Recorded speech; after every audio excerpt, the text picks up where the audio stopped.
ourselves another minute or so.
All right, good evening, everyone.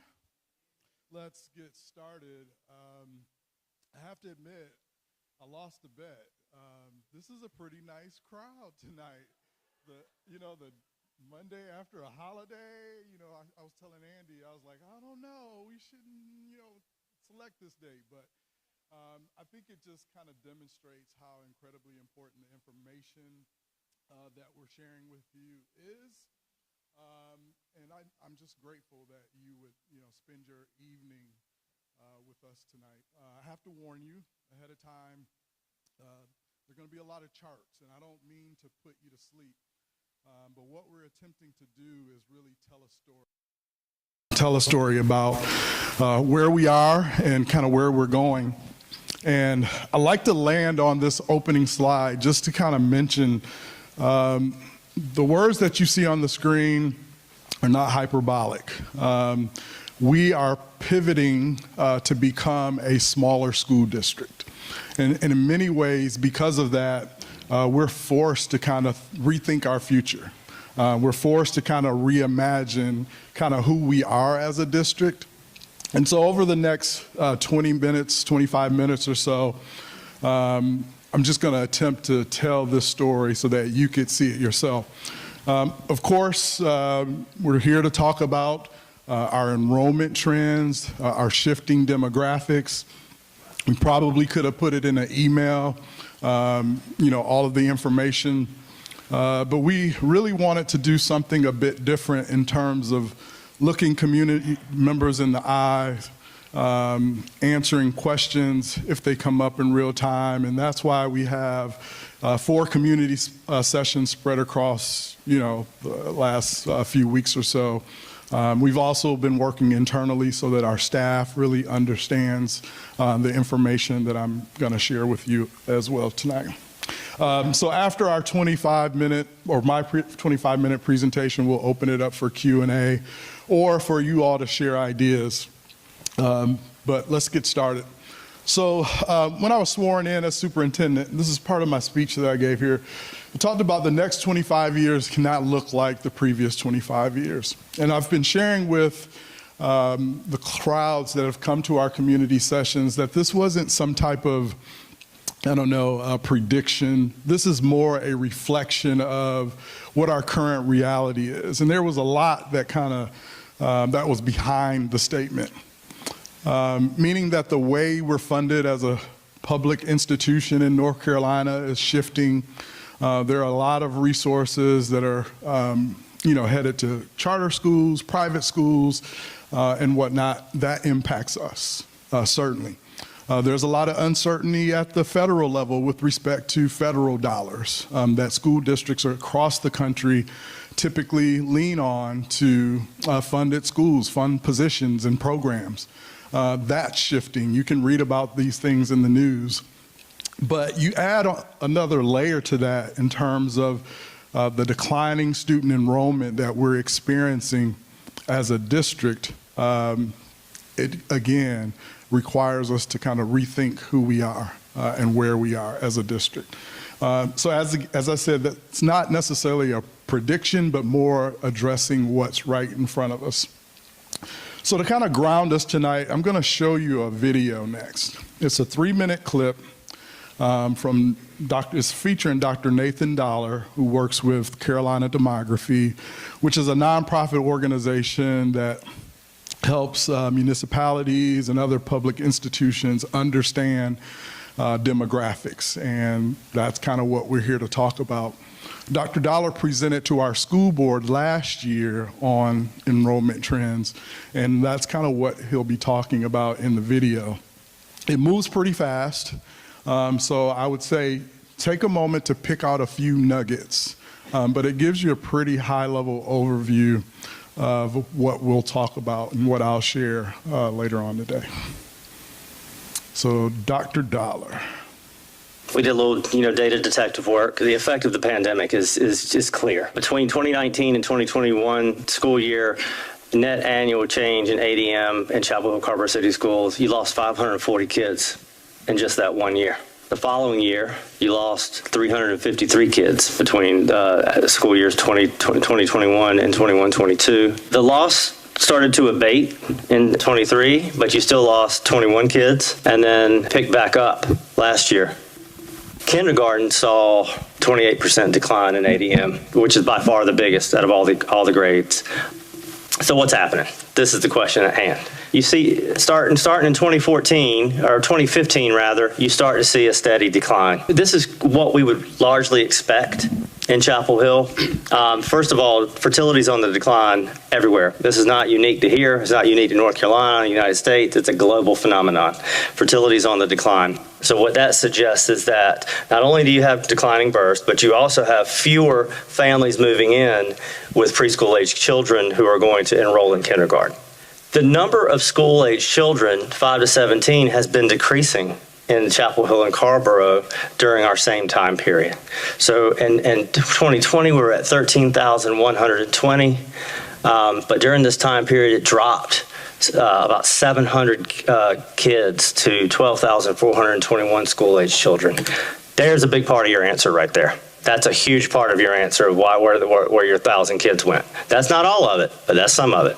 Your previous slide was the most unmasking for me. It isn't this question of they're here, but they're choosing something else. There's some of it was that they're actually not here anymore, irrespective of what they're choosing. And to be clear, it's a yes and, right? So it's an out migration and it's a diversification of market shares. You saw a 61% increase in homeschool enrollment in Orange County between 18 and 21. It's reasonable to assume that some of the 1,000 students that you lost between 2019 and 2020 went to homeschools, right? And we know that some went to charters as well.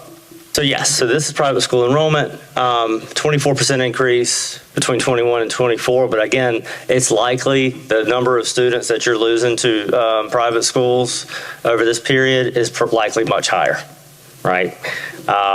And so that's basically your story.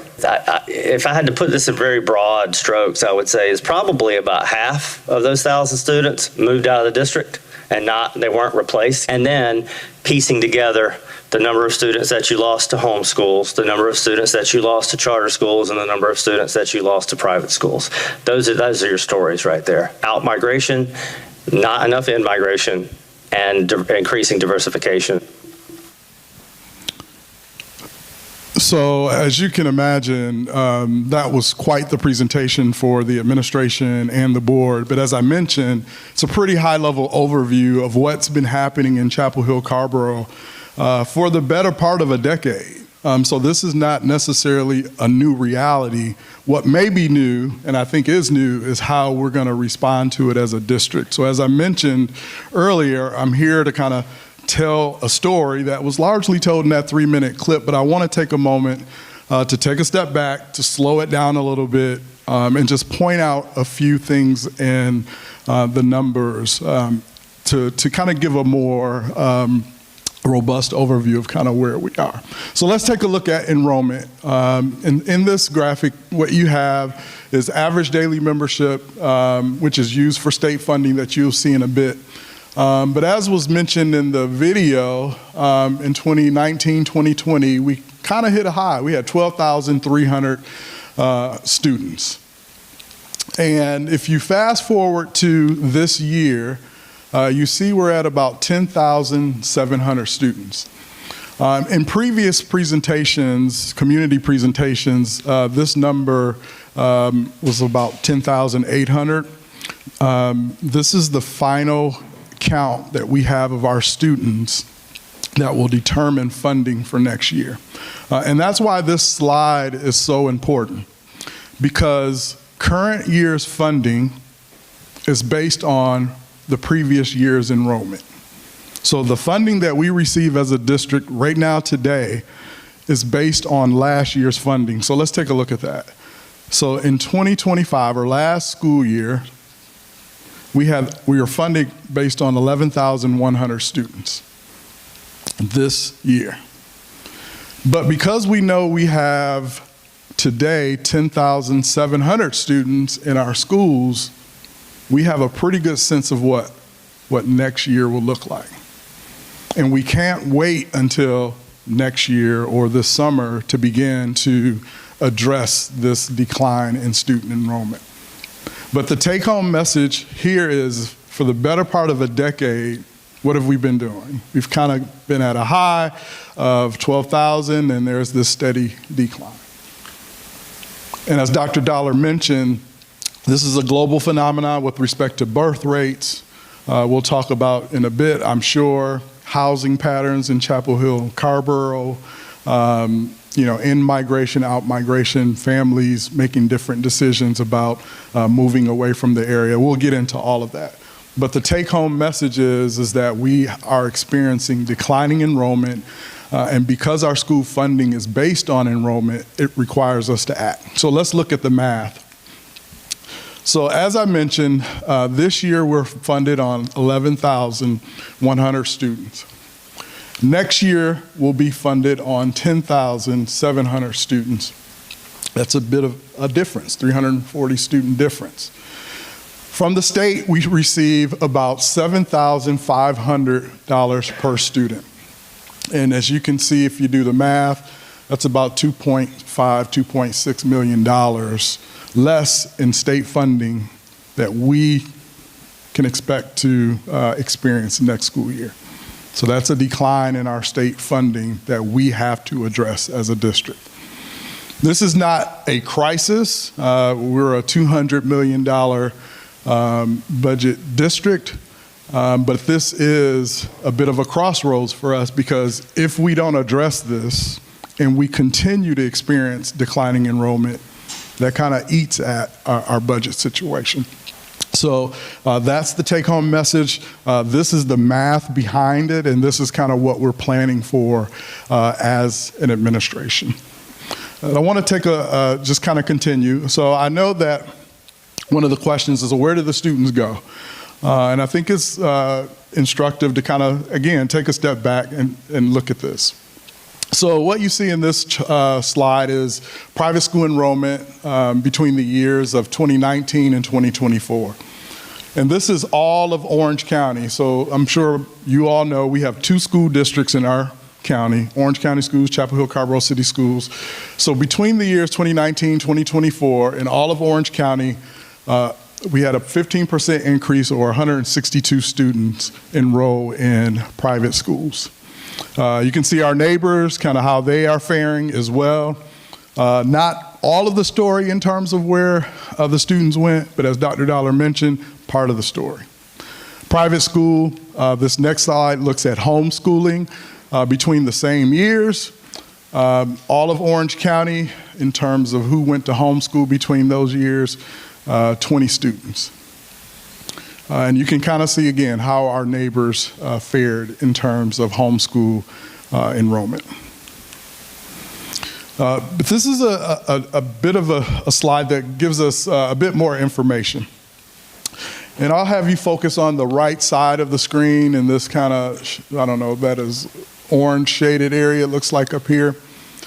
71% of the students who exited in 23-24 went to another public school in North Carolina. So that could have been a Durham, it could have been a Wake, it could have been anywhere in North Carolina where they enrolled, the student enrolled in another public school, or they moved out of the state or the country.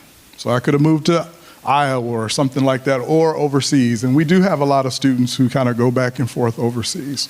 So 71% of the students who exited our district did so by moving to another North Carolina public school or moved out of the state or the country. But as was mentioned in the video, 26% either went to private school, charter school, or homeschool. I mean, that's not nothing. I mean, that's a pretty good chunk. But I think this tells us a couple of things. One, perhaps we have some work to do in terms of telling our story, understanding why families would choose a private school, charter school, or homeschool. You can't fault folks for doing what's best for their children, but it's incumbent upon us as an administration, especially in an environment of declining student enrollment, to understand as best we can why families make the decisions they make with respect to where they're going to send their students to school. And at the same time, we see here that again, about 71% of our students choose, or families choose public school, another public school, or moving out of the state or country. At the bottom, you can see the top private schools. Won't get into that too much, but again, we're beginning to track information that really breaks down where our students are exiting our district and where they're going. So the other question that came up is, are they even here anymore? Are the students even here anymore?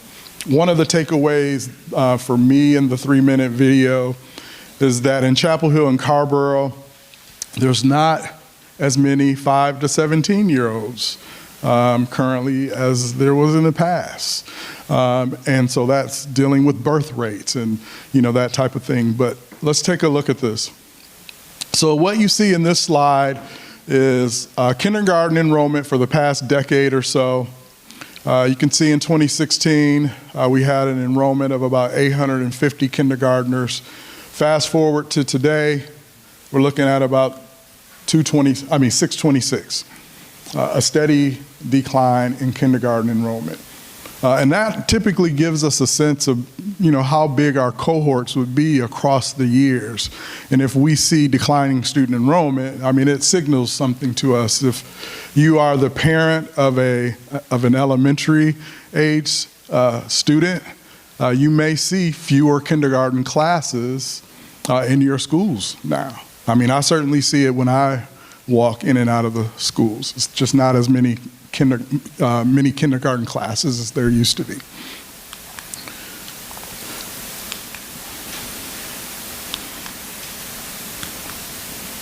Might need some help. Did I turn it on? I'm going to get some help with the slides.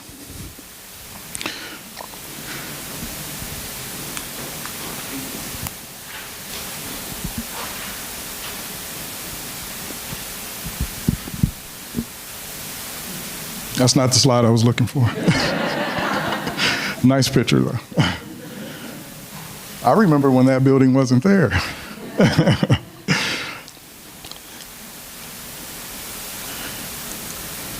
All right, thank you. I know this next slide is a bit busy, but this is one of my favorite slides because I think it tells a story, a very compelling story. And two different stories at that. So we're looking at cohort enrollment across the past decade or so.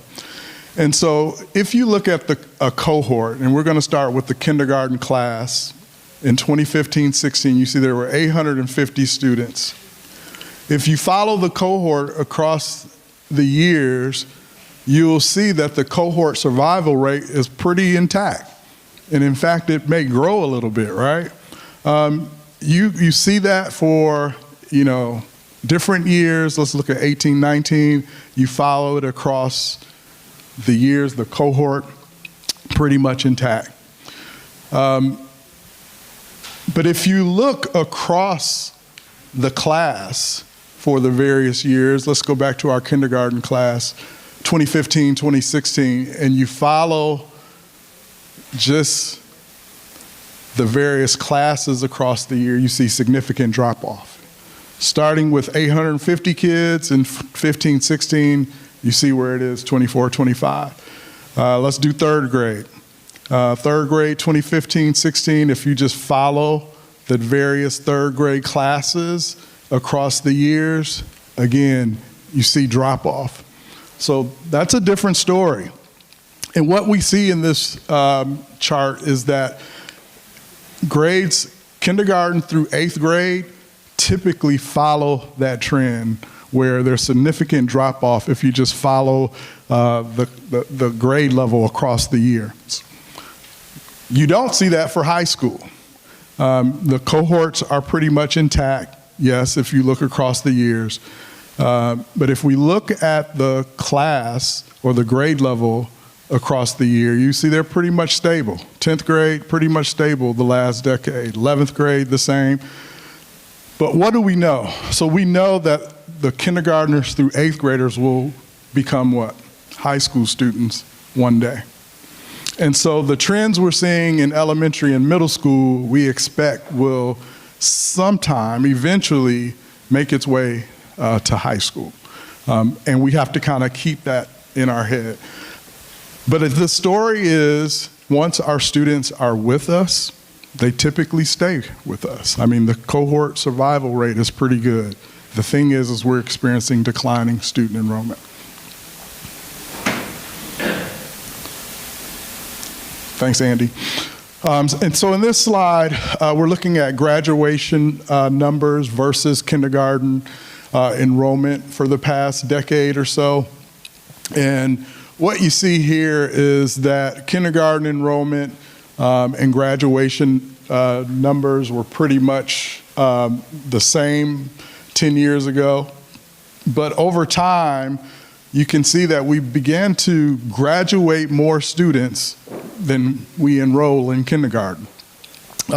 This is similar to population studies when you're looking at deaths versus births to kind of get a sense of what's going on in the population. But if you can see here, if we're graduating more students than we're bringing in, it just reinforces the story that over the years we're experiencing declining student enrollment. Just another way to look at it. Okay, looking at birth rates in Chapel Hill and Carrboro.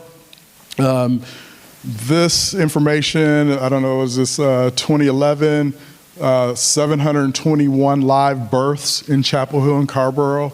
These were births to residents who live in Chapel Hill and Carrboro. So we got a lot of babies born at UNC, but we're looking at just the babies whose parents are residents here in our community. And you can kind of see over the years, and I know this kind of stops at 20, 21. Again, fewer births. The idea is that if you're a resident here, you have a baby here, we would fully expect that to inform us in terms of 5 years from birth, we want to see those children enrolling in our kindergarten classes. But if we're experiencing declining birth rates in our community, we can expect fewer children 5 years later showing up in our kindergarten classrooms. Birth rates in Chapel Hill and Carrboro.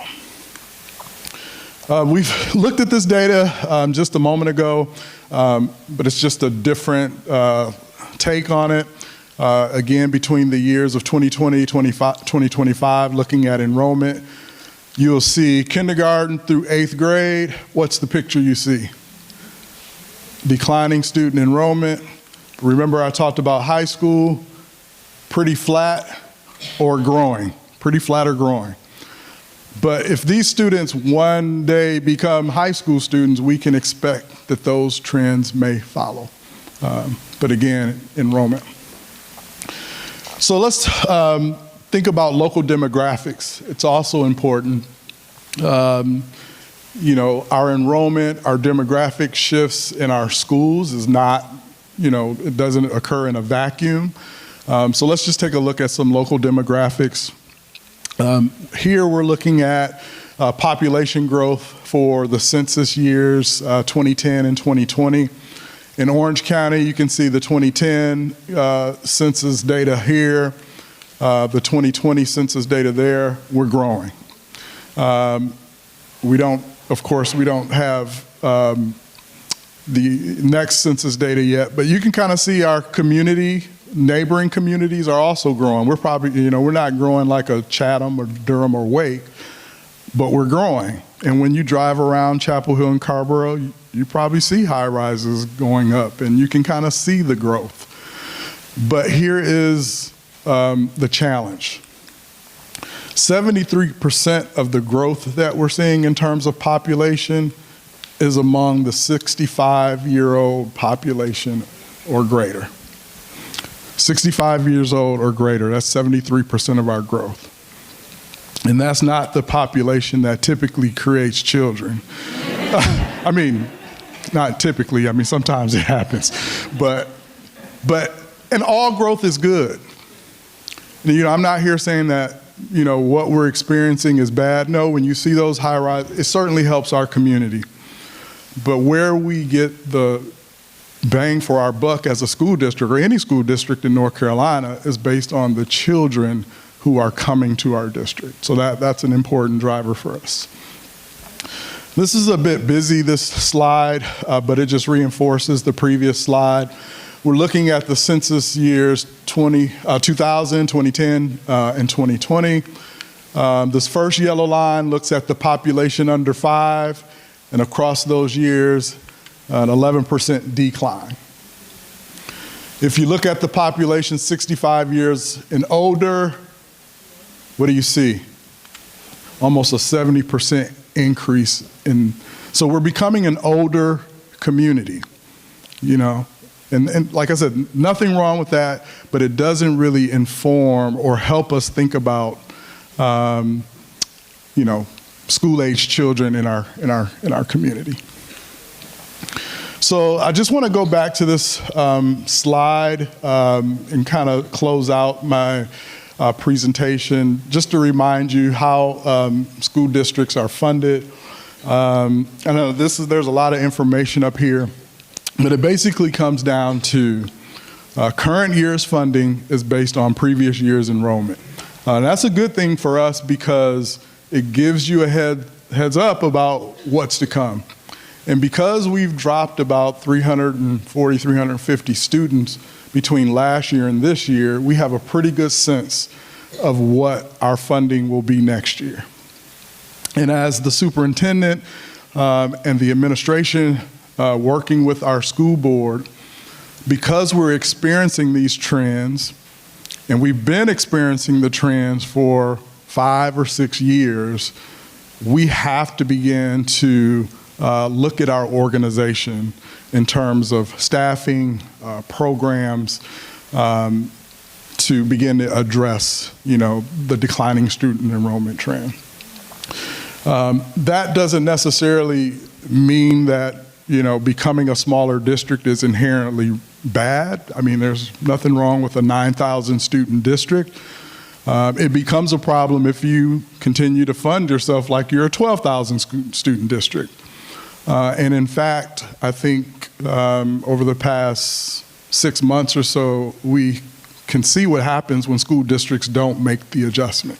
You can read about the Winston-Salems and, the other districts that have the information perhaps, but haven't made the adjustment to the school district. And so this is not, as I mentioned, not a crisis. I'm not here to alarm anyone. We're, $200+ million district, but we can't continue to fund ourselves or spend like we're a 12,000 student district. And over the past couple of years, we've had to make some tough decisions about, implementing a reduction in force to deal with budget issues. We've had to deplete our fund balance coming out of the pandemic. So we've made some pretty tough decisions as a community, as a school district. But I'm proud to say in our last board meeting, our auditors were here. We had our audit, and it looks like we've turned the tide. Our structural deficit that we've had the past couple of years is no longer in place. It looks like we're beginning to add to our fund balance. Our reduction in force that we implemented over the past 2 years will begin to pay off this year, where we can begin to add to our savings account. But the challenge is if we don't deal with the $2.5 million issue that we know is ahead of us, all of the decisions that we made the last couple of years, it begins to erode at that. That's why this is not a crisis. We have to do this. It's the responsible thing to do with respect to our budget. But this also presents us an opportunity. This is not all doom and gloom. We have declining student enrollment. We have fewer students in our schools. It's going to force us to think about how we use our facilities, the inequities that are in schools. So if you have a school that's 50% utilized, there's a lot of fixed costs that is built in, having a school that's open that's only 50% capacity, and we're paying for that. So if we address our inefficiencies, that is also funding that we can think differently about, to innovate, to provide opportunities for students, or opportunities we don't have at this moment. I said to one of our groups, I think it's one of my top priorities to attract and retain the best educators. And I've been in this district a while as a parent, but also as an administrator. And I remember a time when, you could have a calculus, teaching position open at one of our schools, and you would have 20 applicants. Today, you would be lucky to get 2 or 3 qualified applicants. Part of that is how competitive we are with our neighboring districts, but also, the Virginias and the Marylands, we used to attract a lot of people to our district that way.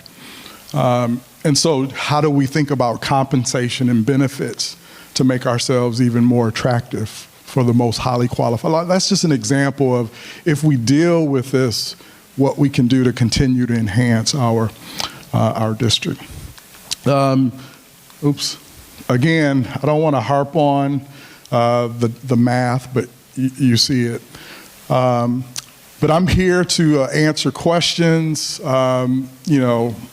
If you have ideas or anything that you just want to share, we're here to listen. I know Andy is going to kind of help us with the microphone, but just want to, again, this is not the end, but thank you for coming out. We felt it was important to kind of share this information face to face, slow it down a little bit, and tell you what we're dealing with as an administration. All right, Dr. Trice, I'll give you a chance to catch your breath. Yeah. Hello, everyone. My name's Andy Jenks. I work with Dr. Trice as the Chief Communications Officer with Chapel Hill-Carrboro City Schools. A couple of things to point out, by the way. That QR code goes to not so much a feedback form, but a place where you can share your thoughts, opinions, or things that are on your mind if you don't feel like raising your hand and speaking in front of a crowd. So feel free to use that. It's the same QR code that's on the paper handout that we have copies of back up top if you missed it. But for about the next half hour, what we'd like to do is convert this into somewhat of a discussion. It doesn't have to be a question, it doesn't have to be a press conference, but if you do have something you'd like to ask, that's cool. If you just have something you want to say in front of a crowd, that's all right too. This part of the show is up to you. What's worked best in the last couple of sessions is just to keep everyone comfortable. I'll walk around with the microphone, so I just work by a show of hands. I'll start over here for a little bit, then I'll go up top, then I'll go over to this side, and then kind of walk around until roughly about 7:30, and then we'll try to wind things down. So, who would like to go first? Let me go right over here.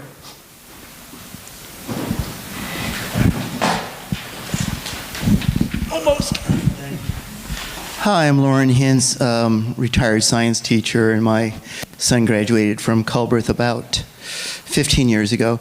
Anyways, I think one hint of the future is to look at the announced cuts from last year to the cultural arts and global language programs. Can you tell us how many teachers from those programs were not rehired or reduced in force, and the total number of positions that were cut for this year? So if I understand correctly, the teachers, arts teachers last year who were cut. And global language. Global language. So I'm not familiar with any cuts that we've had to arts teachers or global language teachers. I think what we've done during the RIF is, so a reduction in force is a RIF. And certainly those are positions where teachers or other staff, their position is going away. But I think for all of those positions except 2 that I'm aware of, they were offered other positions within the district as part of the RIF, if that makes sense. If I can add to it. So there, for example, last year there was a board meeting where a lot of kids came out asking about Latin and French and so many teachers. Right. But I got the impression that there are fewer, how many fewer arts, cultural arts, or foreign language teachers are there this year than last year? Yeah, I don't. People found their positions, but how many fewer? Yeah, so I don't know that anyone lost their position. It may have been, for instance, if I was a teacher here and we had to make decisions about, how many allotments we had, teachers, I know a few teachers had to teach maybe at middle school and high school, so they didn't necessarily lose their job or go away. Certainly there's some folks who said, I don't want to do that, and chose to leave the district. But for any teacher that was involved with the arts, world language, there were positions within the district, either across schools that would protect their jobs. So we didn't have to do any reduction in force last year because of that. So there's the same number of classes being offered? No, not necessarily. The classes or sections are determined based on student enrollment, and that changes from year to year. We'll have the number of sections or the number of classes we offer depend on what kids sign up for. I'm going to go over here, and while the acoustics in the room are super good, the microphones are helpful for all the folks who are watching at home or will watch the recording later. Thanks. Oh, okay. Every microphone's different. Hi, I'm Dahlia Shelton. I've got 3 kiddos currently in the district. So is it fair to think that about half of the district's funding comes from the state and federal, and then the other half is property taxes? And how is that whole mix of the pie impacting things? And then on top of that, I would assume if you actually take those numbers, because the math is just mathing, which is fine, and you look out like 10 years, like you could be in a position, right, where like dollars per student is actually increased versus today if things are taken care of. Is that like a fair way to think? I think that's fair. Okay. Especially if you address what I'm calling the inefficiencies, I think that's a fair way to kind of look at it from an innovation standpoint, opportunity standpoint. I think we're positioned, when I say we, Chapel Hill-Carrboro is positioned a bit different than some of the other districts that we may be reading about in the news because of those inefficiencies. And if we address those things, those are funds that we can use in a different way. And to your point, it could increase the per pupil dollar that we're spending on our kids. But yes, there is a mix of local, state, and federal dollars that's roughly, aligned to the percentages you shared. And it changes a little bit, but roughly aligned with that. We're concerned about, of course, state funding, our local funding. We share between Orange County and Chapel Hill-Carrboro City Schools. I'm not aware that funding has ever gone down. Certainly, the percent share between our districts may change because of our declining enrollment, but we can expect typically to get the same amount of funds. I can't begin to think about what's happening at the federal level. I mean, it appears to be threats sometimes, like. Oh, yeah. But, I mean, it's the truth. Yeah. So, I'm sorry. I'm going to come right here, but I also think I saw there and there, which I will go, and there. I will go to the center of the room next.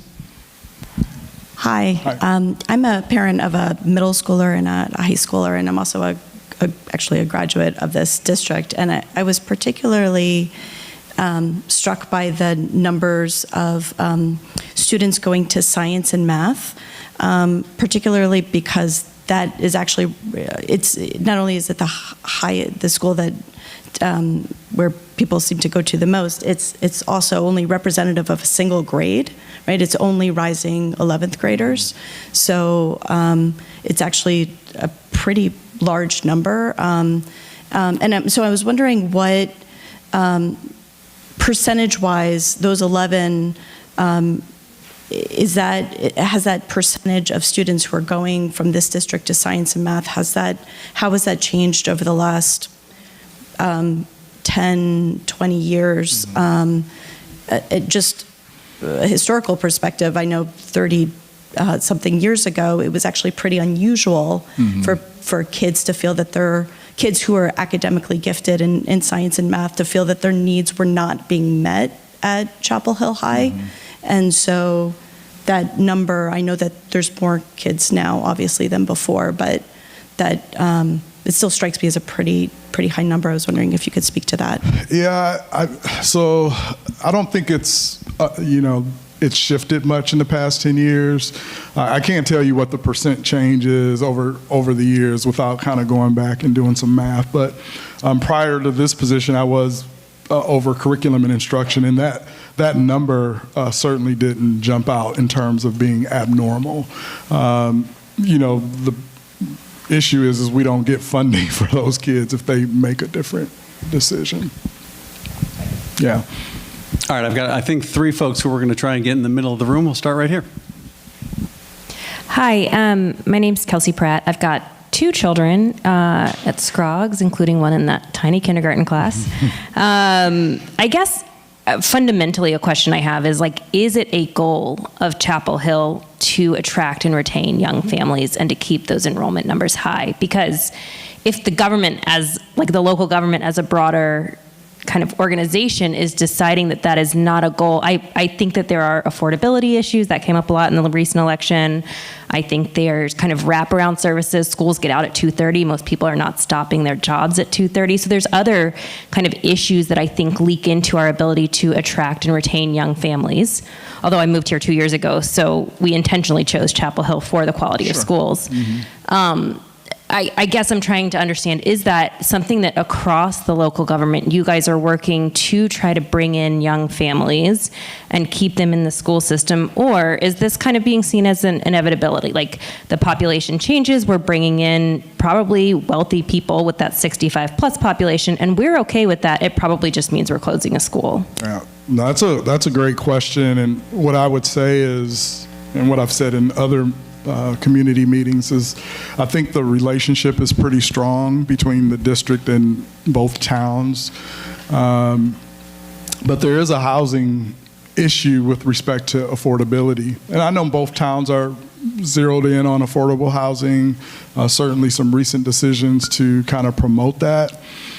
But the reality is, the growth that we're seeing today, the decisions were made decades ago about what our community would look like. And, I think it certainly helps that we're focusing on affordable housing. But I also see, I've been living here about 20 years. I see, advertisement for, a condo, 2-bedroom condo, 1,000 square feet, 1,500 square feet, $650,000. That doesn't attract young families. And like I said, I'm not saying that's a bad thing, because we do benefit from that. But from the standpoint of attracting families, I think we're in our current reality. If a decision was made today to, okay, let's all get on the same page and flip the script, and we're going to have this, attracting new families kind of plan, it wouldn't address what we're going to experience next year and probably the next 5 years. So I think it's a both yes and. I think our towns see it. I'm just not sure that we're going to be able to act fast enough to address what we're experiencing. I mean, and that's not being evasive, that's just being truthful with what I've seen. Hi, my name's Natalie Saraban. I have a first grader at Rashkis. And I feel like you've done a really great job of explaining where we are and where we stand. And I've heard you say things like make adjustments and address inefficiencies. But I'm curious about what that actually looks like in practice and what the plan is moving forward, sort of how those decisions are made, first of all, and what they might be. You mentioned closing a school. I feel like it feels very in concrete, and I guess that's where it is at this point, but I'd like to know sort of how that process goes. Yeah, I mean, that's another great question. We felt like we needed to start with just sharing the information we had. And so I can stand here and say we don't have a concrete plan in place where we're going to make, we know what all the decisions are. Part of the issue is, especially if we're going to reimagine ourselves or think about the future, I don't think we can do that as an administration alone. That's why we need community input to figure out, well, what do we want to become? But to answer your question in a more concrete way, I think there's some short-term decisions that we have to make, which may be related to staffing, just as an example. And I'm not saying go through another reduction in force, but certainly as people retire, as people make decisions to work in another district or whatever, we need to think very deeply about, do we rehire those positions, or do we, think about how we can reorganize? That's just as an example. You've mentioned closing a number of schools. We haven't been directed by the board to do that. But if you look at our trend, that certainly has an impact on our facilities. I should tell you that Dr. Dollar, who was presenting in the video, will be at our board retreat, which is scheduled for December 11th. We fully anticipate that he'll bring some updated enrollment and demographic data to our board retreat. And I expect that conversation will come up in terms of, how do we look at our schools and facilities use?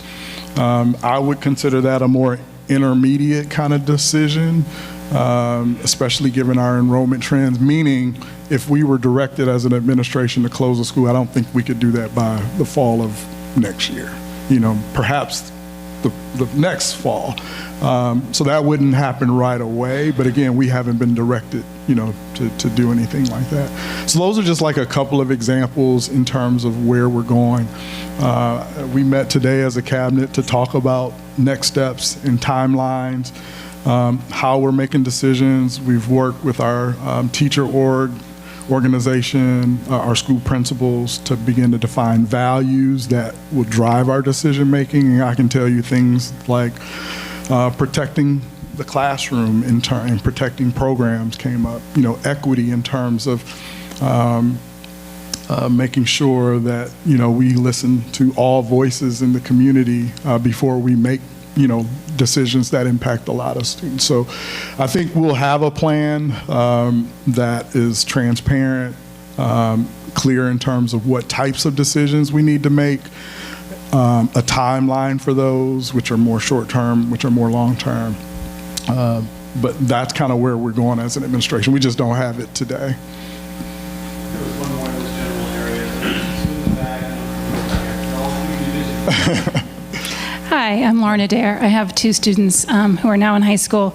We've been really disappointed with the district's decisions to do the reduction in force.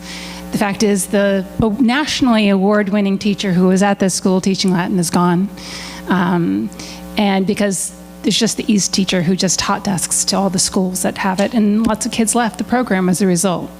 And I think what I don't understand why the district isn't really looking at the elementary school numbers. The last I saw, there were over 1,100, is that right, empty spaces in your elementary schools? That's over 2 whole elementary schools worth of places. But we're also continuing on the same capital improvement plan, which was based on 2019 enrollment numbers for capacity. So the proposal is to go ahead using our precious bond dollars to rebuild an almost half-empty elementary school. I don't understand why that makes fiscal sense. Well, I mean, it's a good question. The reality is that we have aging facilities. Right, but if it's half empty, why don't you put those kids in a not aging facility and use more dollars, bond dollars, to improve this school? And there are many other schools besides some half-empty elementary schools on the list that needed improving. Do you see what I mean? I do. I want to answer the question. So I don't think it's an either or. I think it's a both and. We have to replace aging schools, and I think we have 3 elementary schools that we've identified as an administration where the bond will help us do that. But there were also 3 other elementary schools identified by our third-party kind of analysis that also need significant upgrades. And it's sucking millions of dollars out of our budget. And so I think we have to be able to do both. We have to have newer schools, and we have to have probably fewer schools. And we can't not do one or the other. We will have to do a redistricting once we kind of build or replace these schools.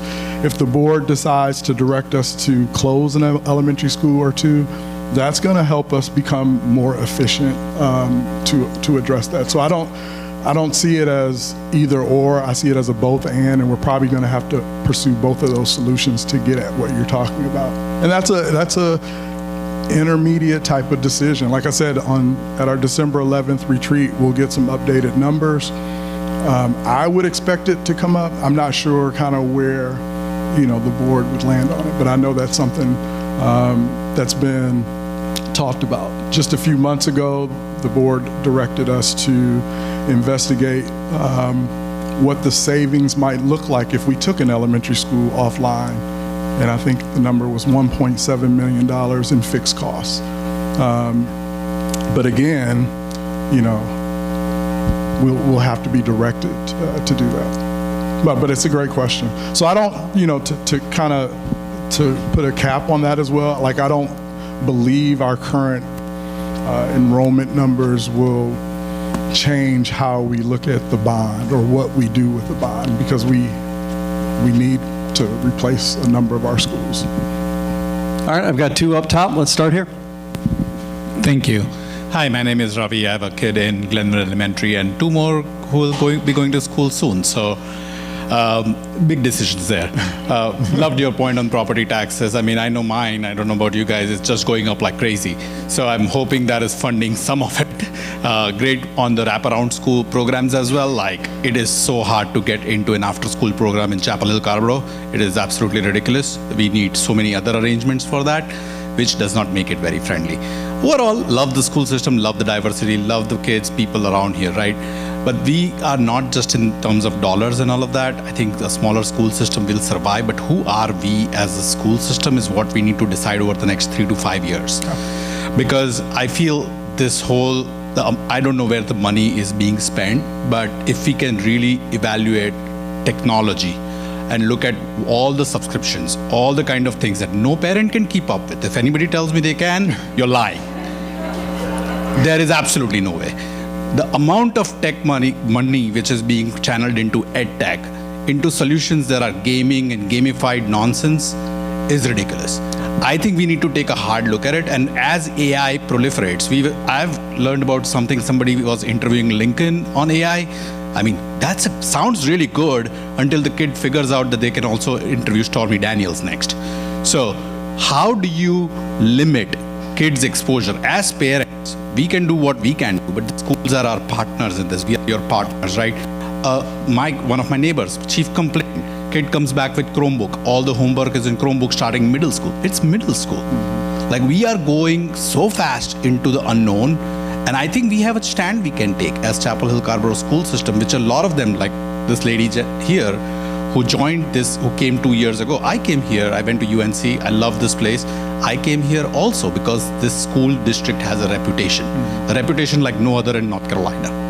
And I think it is for us to decide, are we going to be different, or are we just going to be led by the Googles and Microsofts of the world and do whatever the hell they say?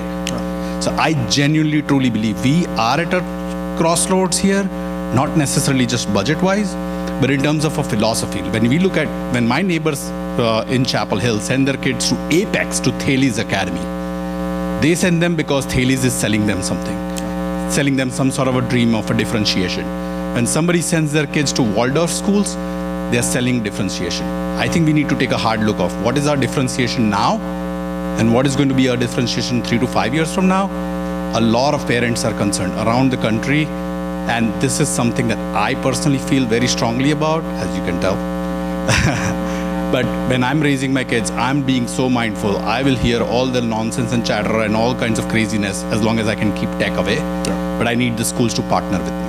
And if we come as parents and say, I want a tech-free option, I want homework on paper, I want the school to support that. And that kind of positive impact should start bringing more students in, not in terms of people moving in, but at least those who are in the district to feel better about it and not send them to Thales Academy or St. Thomas More or to a Waldorf. Because we as a school system, this school system has a reputation to keep up with.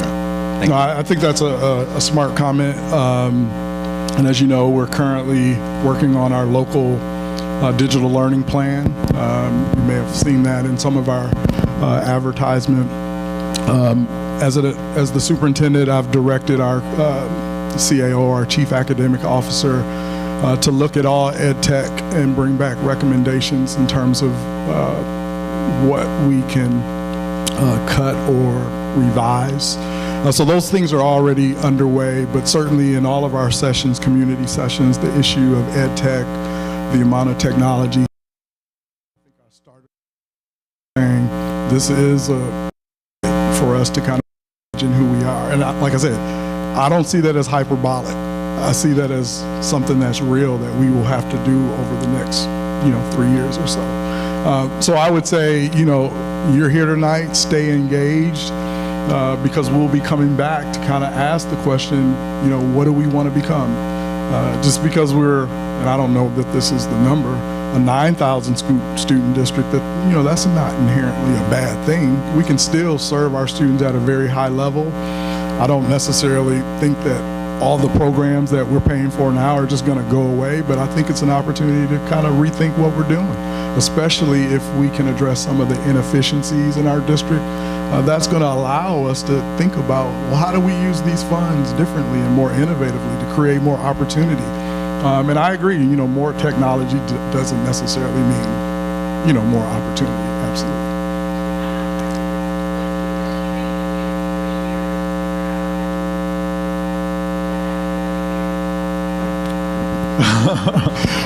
Well, what I would say is, I think over time we'll have to kind of figure that out. Like, I don't think in the next 18 months we're going to know kind of what we are for the next, 3 years. Like, who we are, what we want to become is going to unfold over time. If you look at our strategic plan, I'll give you an example. We know now that about a third of our or even more of our high school graduates don't choose a 4-year university. We know that today. And over 5 years, that's 1,000, 1,500 kids in our community who don't choose a 4-year university. How do we create pathways in our schools, in our high schools, that give those students different options? I can sit here today and tell you our board and our administration is thinking about that today, but to build a program that has options like that, it's going to take about 3 years. So those are the types of things that I'm talking about.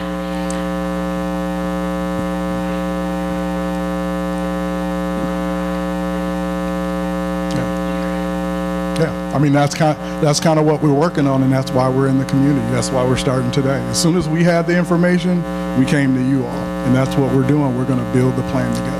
And Dr. Trice, I want to be fair to folks who have been waiting patiently for a first chance to speak. I've got here, and then I'm going to go up top.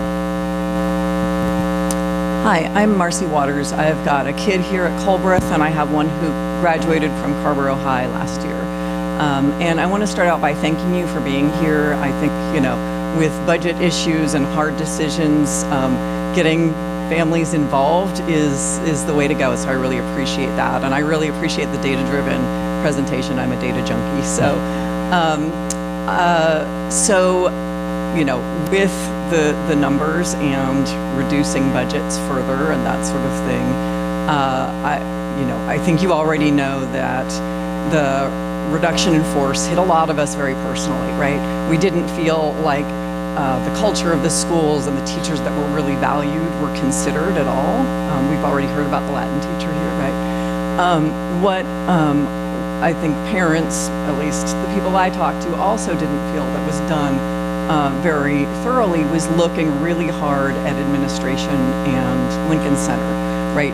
I've run these numbers myself, and you can look at our neighboring districts, and our administration is significantly larger, especially with executive level positions, and that takes up a lot of funds, right? Other districts are running with a leaner administrative staff, and I really hope going forward, in addition to thinking about things like closing an elementary school, which sounds like it very well likely may need to happen. That's a tough decision. I hope you're willing to look at tough decisions in central office as well. Yeah, I can certainly tell you everything is on the table that way. Absolutely.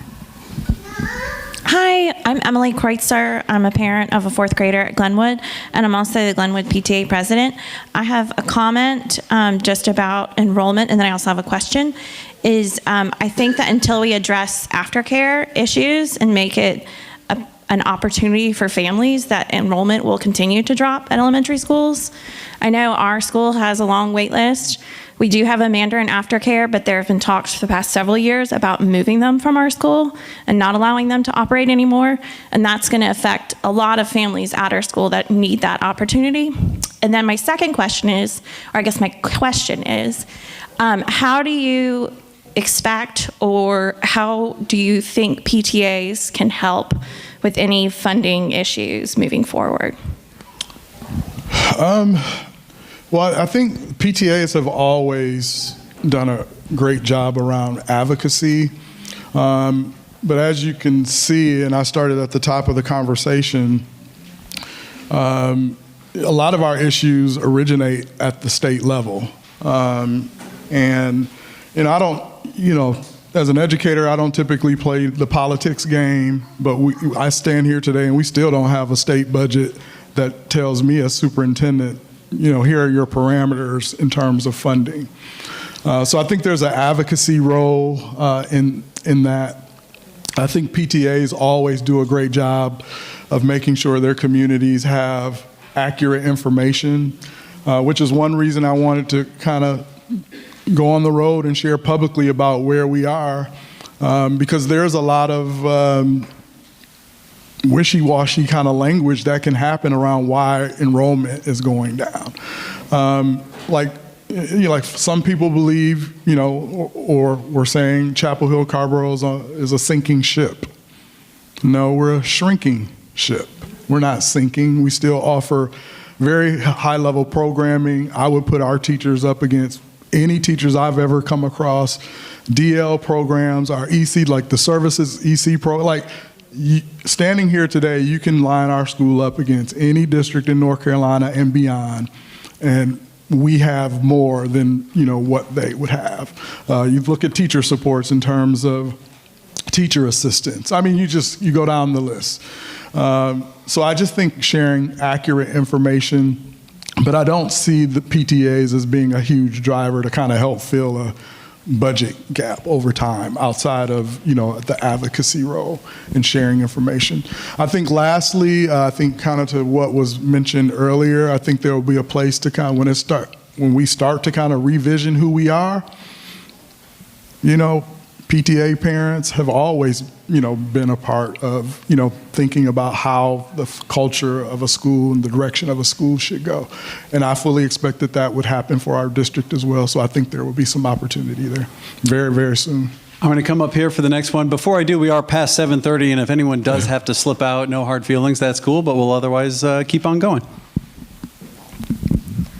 Hi, my name's Abby Gilbert. I've got a 7th grader here at Culbreth, and I also have a 2nd grader. First of all, thank you guys for being here. I know you guys have so many hard decisions and so much hard work, and I really appreciate everything you're doing and trying to balance everything. I think that, we've seen that the high schools have kind of been stable with enrollment, and I think one of the reasons is there are far fewer high school options, but I think it's also really important that we think about what's important to kids and families, but especially kids as we think about high schools. And I'll tell you that my 7th grader is really nervous about high school for 2 reasons. The first is she really doesn't like block schedule. She's only in 7th grade, but she's really opposed to it. And I know other people are there. She doesn't know how she's going to learn a year's worth of math in a semester and focus all day, in long periods. And she loves band. She lives for her band class. I don't think she'd go to school if she didn't have band class. Seriously, she just adores it. And she doesn't know she's going to do this for only 1 semester. So I think figuring out some of these things and making sure we address, if you're going to stick with block schedule, making sure you address these things like skinny blocks, AB, all these concerns that I think are legitimate, real concerns, and making sure we're not losing students because of decisions that the district is making about scheduling. I know block schedule hasn't been talked about ad nauseum, but I still think there are a lot of issues that haven't been worked out, and I don't want you to lose kids. The second thing is, I think as we talk about, these schools, the second thing my kid is really nervous about or really frustrated about is a lot of her friends from elementary school went to a different middle school, and all of her friends from Culbreth are districted to Carrboro, and we're districted to East. And I just think that it's really sad that we're not, having these long friendships and allowing them to have develop their social growth and friendships and, as they're growing up and splitting up friends because of the way we're districting. So I think as we think about becoming a smaller school district, it seems like right now we've got 2 empty elementary schools. We could go to 9 elementary schools and still be full. And then we could, kind of looking at the pipeline, it looks like the middle schools, we're going to have kind of 3/4 full in all of them. So maybe going to a 9-3-3 and then maybe having a direct line and trying to find ways of not splitting up friends and keeping kids together. And I know this is very complicated, but just kind of thinking about these things. And again, these are the things that my kid really wants me to share with you tonight. So I think it's really important to share our kids' things, because if your kids aren't happy, you're not happy. Right. Duly noted. But I think it's a smart comment. If we think about closing schools, if you think about rebuilding schools, it's going to force a redistricting. And I can tell you, as a district, I don't think we've done a redistricting in 20 years. Not that I can remember, since the building of Northside, is the last time that I can remember a redistricting. So we'd be forced to kind of think about that as a district. No, and I'm really glad you're thinking about this now, because I know you've got this bond, and I know you've got at least 6 elementary schools that need to be rebuilt. So I'm really glad you're thinking about what we want the school district to look like rather than building without having this plan. So I think it's really important to have the plan. So again, thank you. Matt, I see your hand. I think I saw one earlier. Or did I overlook? All right. I'm going to go to Matt, and then I think I saw one down there. Jen. Just a comment. I'm a teacher. My name is Matt Cohn. I work here at Culbreth. I've been in the district 16 years. And a little story. Oh, yeah. A little story. You probably wouldn't expect that I would be saying this 16 months ago, because I was in a room with Dr. Trice, and he was informing me that my job was cut. And yet I'm still here, and I want to share what that experience was like as a teacher. So the first thing I want to say is, Dr. Trice, I really appreciate how humane you were with me in that moment. I did feel that although it was really a tough moment for me, you looked out for me, and you looked out for all the people who were caught up in this and tried to give us the best possible landing spot for us. But the thing I would say is, what happened about 1.5 years ago was, it went very quickly. So for example, on a Monday, I think it was it's like the 15th of August, I heard rumors that there might be some reductions. On a Tuesday, I got an email saying, come to this meeting. On a Wednesday, I went to an online meeting and was told some people are going to have their jobs cut. Watch the board meeting on Thursday night. On Thursday night, I was told my job was one of those that was cut. That's a terrible way for things to happen. And I think it was maybe unavoidable at the time, but I got to tell you, on the receiving end, it was really rough. I want to tell you, I really appreciate how much you're doing to prepare teachers, the community, parents, students, that this may happen, because it feels so much more humane on the teacher side when you're allowed to plan for that, when you're allowed to have a voice in that. So these are hard conversations, but I want to say to the audience, just as a teacher, I've been on the wrong side of this, and I really appreciate the approach that our district and Dr. Trice are taking now.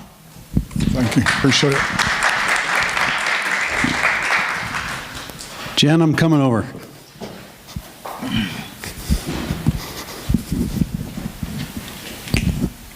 My name is Jennifer Beanstalk, and I have a 10th grader at Carrboro. I did just want to mention one thing to the woman, I can't see you, but the woman who was talking about the block schedule, et cetera. So I have been somewhat vocal about my fear of the block schedule. I was dreading it from my child with ADHD. I didn't think he would handle it at all. And I have to say, his biggest input, I mean, he doesn't love having the same class every single day for 80 minutes. He preferred it last year when it was 3 days a week, 2 days a week, but that's for another time. But my feeling on one thing with respect to that, he values that there is time in class to do a lot of his work. And that has caused a reduction in his anxiety with respect to having a lot of homework when he was on a sports team, et cetera, et cetera, et cetera. Yeah. The second piece that I wanted to mention had to do with, oh, God damn it, menopause. It's the Monday after Thanksgiving. That's the reason. Well, I'm going to I know what it was. Thank you. Had to do with the friendships. So I am probably I'm definitely different in that opinion, because I came from a district where my children were brought up in New York City. And in New York City, when you are going from your elementary school is districted. After that, all bets are off. You apply as if you're applying to med school. You literally send, you have to create a list of your preferences. They create a list of their preferences, and if you match, then maybe if you're lucky, you can go to that school. And so, but my feeling on the difference with that is there are different social skills that your children are forced to learn. And one of my older child, who's no longer in the district, one of her struggles was everybody knew each other from kindergarten, and girls are hard. And when we moved here for her to start high school, it was extraordinarily hard and painful for her to adapt to people that have been together since kindergarten. Just a food for thought. The last thing I wanted to bring up, has to do with, I know there's a lot of focus on the elementary schools, and probably by the time a lot of this stuff is done, I'll be done with the district, moving right in towards that 65 plus. But I'm just curious, because as you talk about, there are schools that are half filled with students. I'm coming from a different perspective, where my son currently, as of today, has 2 classes without a teacher. One is an AP class. So not only am I anxious about the fact that he took AP the first semester, he has no teacher. So I know that Dr. Mourinho is working diligently on a plan for how to make this up. But now he has another teacher going out on leave. And I'm wondering if, as you're doing this redistricting and worrying about the state and federal funding, how is that? I just want to make sure that there is attention to the income that our teachers are receiving, because that's why we're having such a struggle with filling in gaps when somebody has to be out. They're not paid. I'm not a teacher. I could never be a teacher. I'm not patient enough. But I am internally grateful to our teachers, and the fact that we are, whether it's 47th, 48th, 49th, or 50th in the country in terms of pay, is why we struggle and have classrooms that have no teachers. Yeah, absolutely. But I think that's kind of where our opportunity is as well. I mean, we could also look at, I'll give you an example. Some of our staffing ratios are much more generous than the state. And because of that, we have classrooms that don't have teachers. If we were to increase the ratio for certain classes, like from 11 to 11 students to one teacher to 13 students to one teacher. That will give us a pool of teachers to spread around a little bit so that, perhaps we wouldn't have those gaps. My daughter, even went without a math teacher for half a semester. But you're right. It can be directly tied to how competitive we are. And we hear that from folks who are choosing other options. There are districts, for instance, that offer master's pay. They chose to do that as part of recruitment and retention. When I talk about innovation, when I talk about opportunity, and I say at the very top for me is attracting and retaining the most highly qualified staff, maybe that's a benefit that we can explore. But there's a cost to that, right? And there has to be trade-offs. So that's the type of thing that we're thinking about. When I say short-term decisions, intermediate, long-term decisions, those are the types of pieces that we need to put together as part of our full package to attract. But absolutely, you're not wrong. I mean, I too just want to say how appreciative I am that you're having these meetings. I think it's been a nice, positive improvement. Okay. And I think people really appreciate it. Thank you. These meetings get good reviews when folks get home in a timely manner, so I'm going to scan the room one more time. I see one back there. I have not treated the top row very well tonight, so I am coming back here. I just raised my hand, so it's not you. I have a kid in kindergarten, and I have a question actually about the property tax thing that keeps coming up. Like, say that we did feel that we needed to make up this 2.5 million gap, which isn't clear to me that we actually have to. If we have fewer students, I guess we need fewer resources. But if, like, with the increase in property tax, and I think most of us probably had the 1/3, increase the past year or two, like, is it a way for, like, what is the direct way to get those property taxes to, like, fill in that 2.5 million budget? Is that something that the whole town has to vote on? Or? No. Okay, so we need to try to rally the county commissioners to. Okay, but I guess with our aging population, I'm just wondering, is that something that our whole community actually wants? If most people are over 65, do they want to put more money into teachers?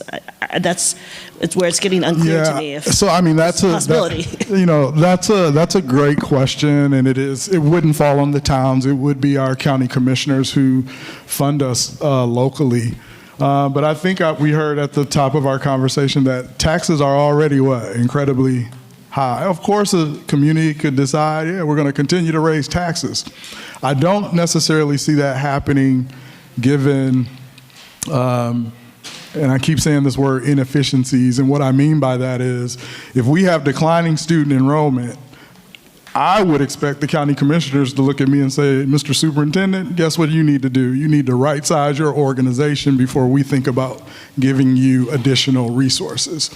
And I would say, knowing many of the county commissioners, some who've been on our school boards for decades, they fund us at a very generous level. We can never kind of point fingers at them and say, you haven't done enough. I think if we're going to point fingers, it has to be at the state level where it's just been a bit, funky in terms of school funding. I hate to use that term, but that's what it's been. But yes, I think in terms of, we're going to present our case to the county commissioners like we do every single year. We know that there's a bond that they're going to have to deal with. We know that county commissioners also fund other services and programs throughout our community that we know and love as community members as well. I don't expect that we'll see double-digit increases in school funding for Chapel Hill-Carrboro and Orange. We'll have to begin servicing our debt for the bond very soon. That's going to have an impact on the resources that they give to both districts. So I think where I stand as superintendent, we just have to deal with the size of our organization, and that will also create opportunities to do things differently from a revenue standpoint as well. And we can begin that, soon. There's some decisions we'll have to make, and that doesn't have to start 2 or 3 years from now. We can decide to do that now, which is one reason we're having these types of meetings to kind of inform the board, I mean, not the board, I'm talking to the school board too much, informing our community that as an administration, we are acknowledging we're becoming a smaller school district. The data says if you've been becoming a smaller school district for the last 6 years, you need to start making decisions like you recognizing the data that's on the screen. Which, you know, they're going to have to be some tough decisions, but how do you do that is important. How do you do it from a human-centered standpoint? You know, is very important. You know, that's why it's important to define our values. As a superintendent, I want to protect positions. That's very high on my list. I want to attract and retain highly qualified teachers. Those are the types of values that have to drive who we are. But, you know, again, excellent point about school funding. All right, I'm going to go to our PTA council for the last word. I just wanted to clarify when I was screaming Board of County Commissioners, I totally agree with what Dr. Trice is saying. And if some of the people in this room have been at Board of County Commissioner meetings, knowing that they have asked about the efficiencies, so Dr. Trice is right, the idea that they would be funding our schools more knowing that there are some empty classrooms, and they are choosing between so many different programs that are needed in our community. So that was not a knock against, but that is, I think, an interesting point for us all to keep in mind, like listening to people talking about how we recruit families to stay in our public schools or come to our public schools. Also, how we talk to our elected officials about why we love living in this community and how important our school community is to the fabric of Chapel Hill-Carrboro. And so we can be advocates and partners, but I think, you know, talking to people and explaining how wonderful our schools are and the amazing programs, diversity, educators, and the small community where you know people when you're going to these meetings is remarkable. And it's something that we can all talk about as, you know, on the Facebook group when someone says, I'm thinking of moving to Chapel Hill, tell me about the schools. Or a neighbor encouraging a neighbor to say, no, you don't need to go to private school. You can consider coming to public school. And then talking to our officials about how important it is to continue to fund our public schools.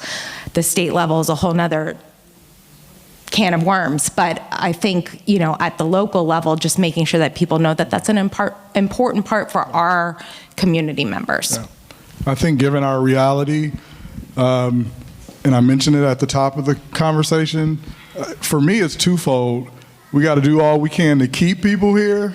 So, you know, as, you know, people think about leaving or families think about leaving, exit interviews, folks who've already made the decision to go to a private school or homeschool their kids, like truly understanding like what need did we not meet, right?